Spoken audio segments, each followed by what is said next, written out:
So here it is on an Atom build. This is a typical build, a build that you would typically have a vertically mounted antenna on either somewhere in the middle or strapped, because you have some clearance with the props, but you get such a low profile with it reverse mounted like this. And you can see it's fairly well protected, even on the top from the props. Like I can put it props down, and there's tons of clearance to the in both the prop discs and an impact.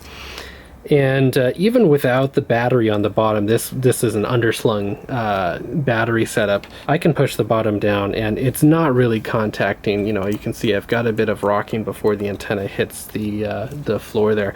So it's fairly well protected for what it is. Obviously a direct rear impact would smash that up and could damage the VTX, but you're not going to catch things on top of your quad and stuff like that. And so I find it's a nice, clean, very convenient way to build that.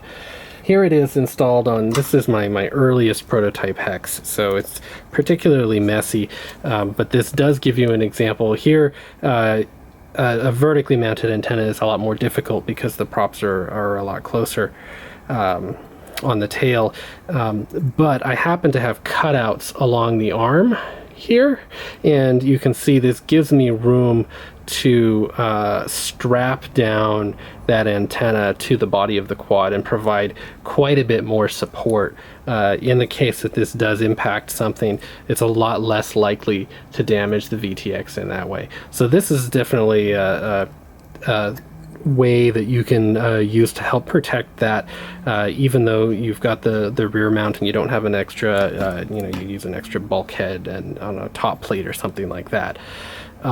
You can do this on the smaller arms as well. There are no cutouts in the Atom's arm, but you could strap that across with some zip ties there. It wouldn't provide as much support because they're obviously a lot further away and a little more flexible, but it would provide you some resistance from a tail strike. So I'm going to demo this on my favorite video transmitter, the Hawkeye 200 milliwatt with the pigtail. This pigtail it just makes this easier to desolder and get to the bare pads to put the direct antenna on.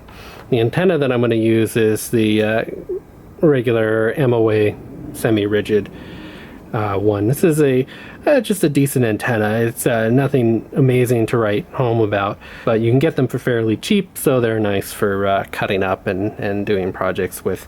And they have the plastic supports, I find, do help with this sort of antenna mounting with ground strikes and landing impacts. An unsupported antenna like the very, very cheap Surveil Zone nub kind of cloverleafs, those get crushed very, very quickly, while these stand up quite a bit more and don't deform quite as easily. So that's nice to have in this case. We're going to start by cutting off the connector, get this out of the way early, and I'm going to cut it as far along this crimp as possible. So this is where the end of the crimp is, but I know I can actually cut up all the way to this shoulder, and it'll give me just that more length to work with.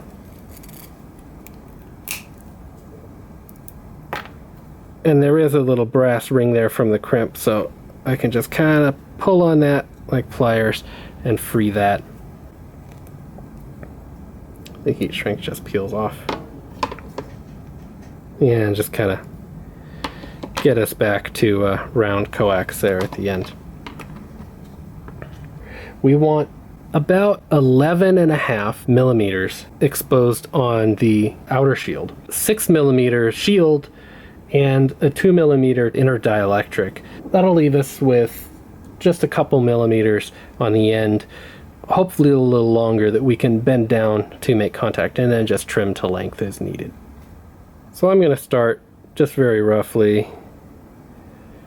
These aren't critical measurements by any means. So there's about 11.5, and I'll just slice that down with my razor, and then we can peel it off a lot more easily.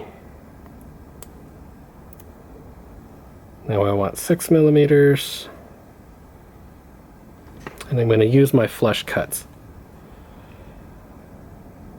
to cut back this. Very gently. I'm just working it around. I don't want to damage the dielectric too much.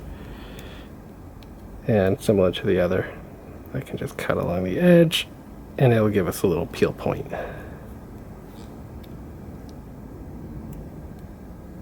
Once it starts peeling up, then it's very easy to work along and finish that up. And now let's find 2 millimeters. And that there is about 2 millimeters of space. And this inner dielectric is easy to cut just with a razor. Now with this center pin exposed, I'm going to take a pair of pliers and just bend this down very gently so that it's at a right angle. So let's clean this one up now. First thing we'll do is remove all this plastic from the end. Now we'll go back in with the razor blade, and I want to trim back all of the plastic on the rear of this up to, you see this RF shield here for the actual transmitter module, and a little bit past, because we're going to want to solder onto this shield. This shield is grounded right to the ground pins, so we're going to use this to provide extra mechanical support for the antenna.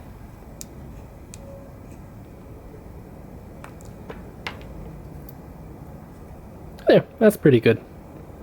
It's not perfect, but it's plenty enough to get solder in there. So now that we've got that cleaned off, we can desolder the pigtail. And I'll start with the solder braid because that's gonna let me pull it up.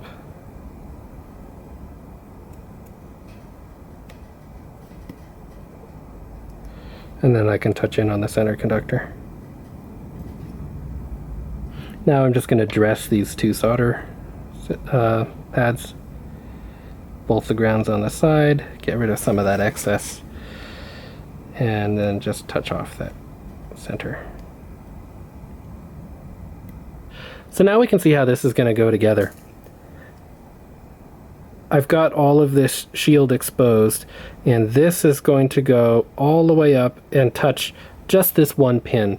There are two pads here. These are both ground, and they both go to the same place, so we only need to solder onto one of them, and the center signal conductor that is going to go to our signal feed here in the middle. So you can see we're going to tie that shield down to that one ground pin, and our center pin just perfectly touches that conductor in there.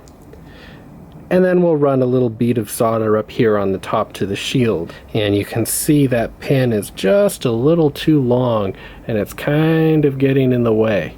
So now I'm going to go in and just trim that flush with my flush cutters. Also, to make my life easier here, I'm going to tape the antenna down while I tack off that center pin to give myself something to work with. And tape it over.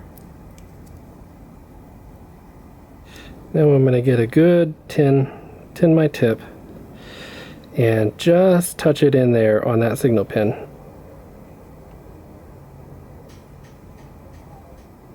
There we go. Now that's a nice solid joint, so I can remove the tape.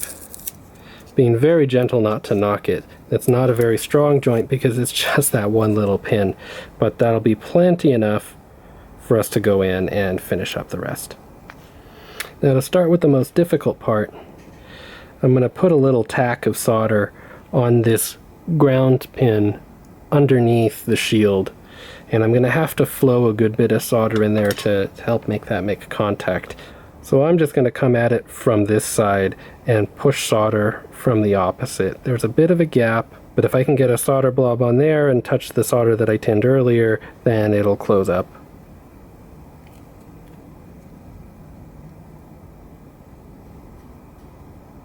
There we go. So you see we've got a nice fillet across the bottom.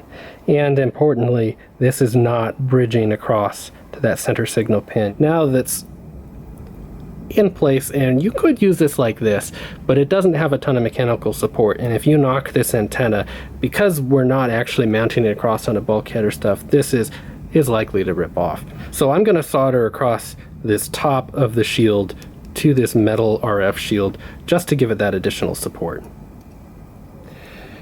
Now, both this shield and this RF shield have a lot of thermal mass. They're very big chunks of metal, so they're not going to heat up very easily. I've got a very powerful Hecko soldering iron, so if you've got a very dinky little 20-watt kind of Radio Shack unit, you may find doing this a lot harder. Getting something that has a heat capacity to solder to a large ground plane like this is going to make this job quite a bit easier.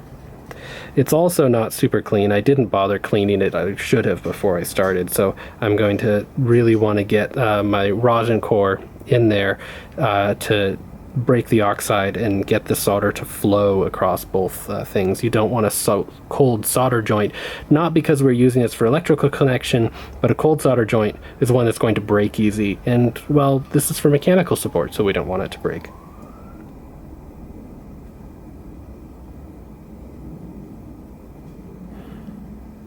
There, I've got a nice tin across that RF shield, and that's going to make bridging this a lot easier. Also tin the shield there. You also want to be careful that you don't overheat all of this. I mean, you don't want to damage it. The tendency is to just put the iron on, keep heating it and heating it and heating it. We don't want to damage the electronics. We also don't want to melt all of the solder down on the other points that are holding it down.